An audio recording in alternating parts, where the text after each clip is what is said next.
Yes, I think, when people have this fear of death,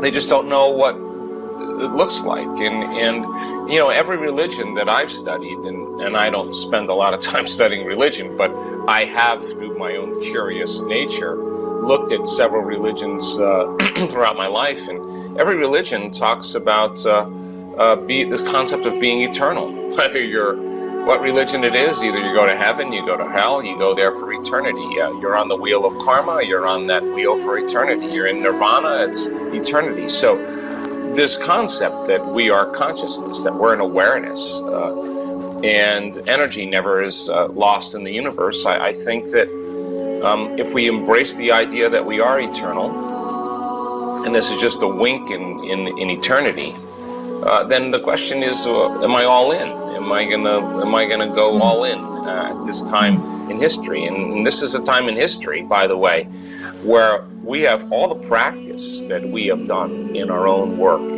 all of the knowledge we've learned, all the meditations, all the transformations, all the inquiries, all the pushing ourselves past our limits, all the training and practice of heart coherence, brain coherence, is for times like these. These are the times where it matters the most. Now you have tools to self-regulate. You have tools. So changing your relationship with the understanding of death. Death is not a failure or the end. It's just a transition. So I just feel like when we confront that and we have a good conversation about it, and we really find the answers about it, I think we're more prone to be less fearful in our lives, and I think that's important. How do you get that person out of their past? Yeah. Well, we need a week. It's not going to happen. You mean it doesn't happen overnight? No, I want them to come right up against their fear. I want them to come right up against their doubt. I want them to come up against the point where they're going to give up and quit. And they're going to sit there and nobody else is giving up and quitting. And they're going to go all in more, and they're going to start believing there's something on the other side of that emotion. They're going to believe that there's something past the story of their past, because they're stretching themselves out of the known. And it takes a tremendous amount of awareness, repetition, information, model building, sharing, understanding, experiencing, to finally have a person get to the point where they just let go. And when they do, the body's liberated from the past, and there's a release of energy. And we now know that there's a formula to teach people how to do that. In fact, we're getting so good at it that the first 2 days, day and a half sometimes, 1 day in certain groups of a week-long event is about retiring that past, finishing it. This is when the story ends. This is when they get over it. Now, the next 5 days,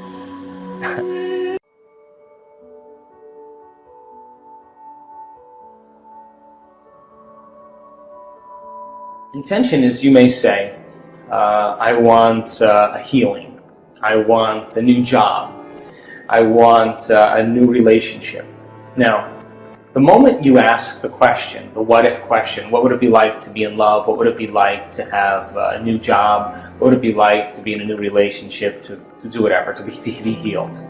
The moment you ask that question, the part of your brain called the frontal lobe, which is the crowning achievement of the human being, 40% of your brain is the frontal lobe. It's the workshop. It's the creative center. The frontal lobe has connections to all other parts of your brain. The moment you ask an open-ended question, you speculate a possibility. The creative center turns on and it looks out over the landscape of the entire brain and begins to call up different networks of neurons that are stored in your brain based on something you've learned intellectually, knowledge, or something you've experienced in your life. Like, well, I know what it is to be in love, or I know what it is to have a good job, or I read a book about it. And it begins to call up these different networks of neurons, and then it seamlessly pieces them together to create a new idea, a new vision. And when you put all those networks together and they fire in tandem, you'll get a clear picture in your mind. And that clear picture is called intention. Now, the more you have conditions, or the more you have specifics about that job, like, for example, I want to make this amount of money more a year, I want to have health benefits, I want to have 3 weeks vacation, I want to travel, I want to work with great and unlimited creative people. That all is the elements that help to add to that vision. Now, the picture you get in your mind could be the word job, or it could be just an image that's personal to you. But the image then represents all of those conditions. So you can have several conditions that make up your intention. But the intention typically is a symbol. Like you may see a retreat center that you may want to start and you have a picture of it. But once you see that picture, the next thing that happens, you start to live that dream. The moment you start to take that dream and it turns into a living motion picture, now you're in that imaginary place. And what happens is the moment it starts taking on form and it starts taking on time, you start to experience it and all the things you're going to do. You're actually living in that future, and your brain does not know the difference between the actual event that takes place in your life and what you're imagining in your mind. We call it mental rehearsal in my work, but you're literally rewiring yourself to the future. Now your brain is no longer a record of the past. It's now, in fact, a map to the future. Now, most people stop at this level, but there's another level. Because once you have that intention, and I watched you do this, what makes the intention have life is when you combine it with that emotion. Why? Because your body is your unconscious mind. It doesn't know the difference between an experience in your life that creates an emotion and an emotion that you're fabricating by thought alone. So your body now, as the unconscious mind, is living in that future in the present moment, and you're beginning to epigenetically change your cells in preparation for that event. So then, here's the condition, the caveat. That means then you can't wait for your healing to feel wholeness. You have to feel wholeness for your healing to occur. That means you can't wait for your new relationship to feel love. You have to feel love so your relationship finds you.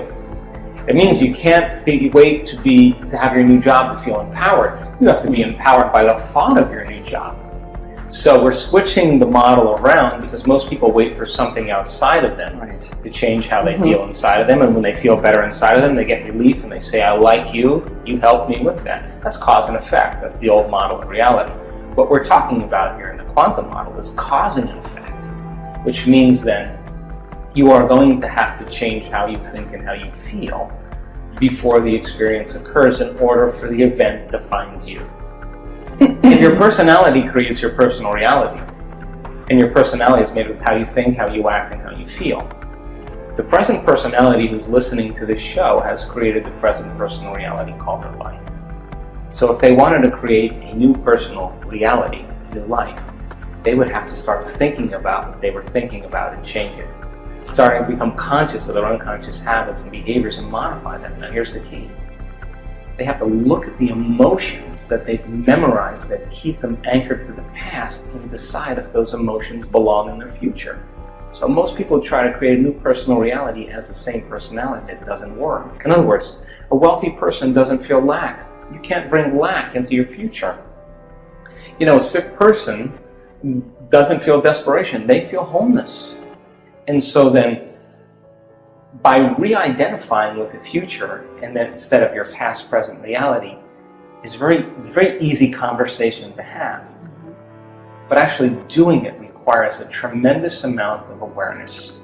That awareness means then that you have to stay conscious and pay attention to who you're being all the time. And you can't let any thought slip by your awareness that's going to cause you to return back to the old self. You can't begin to react emotionally to people and things in your life that cause you to feel like the old self. You can't talk and complain and blame and make excuses or go back to old habits and expect your future to show up. You have to maintain that state for a period of time so that your body catches up, because the body and brain live in the past. So it takes a certain amount of repetition, a certain amount of consciousness, a certain amount of will finally arrive there. And I'm happy to say that it's possible.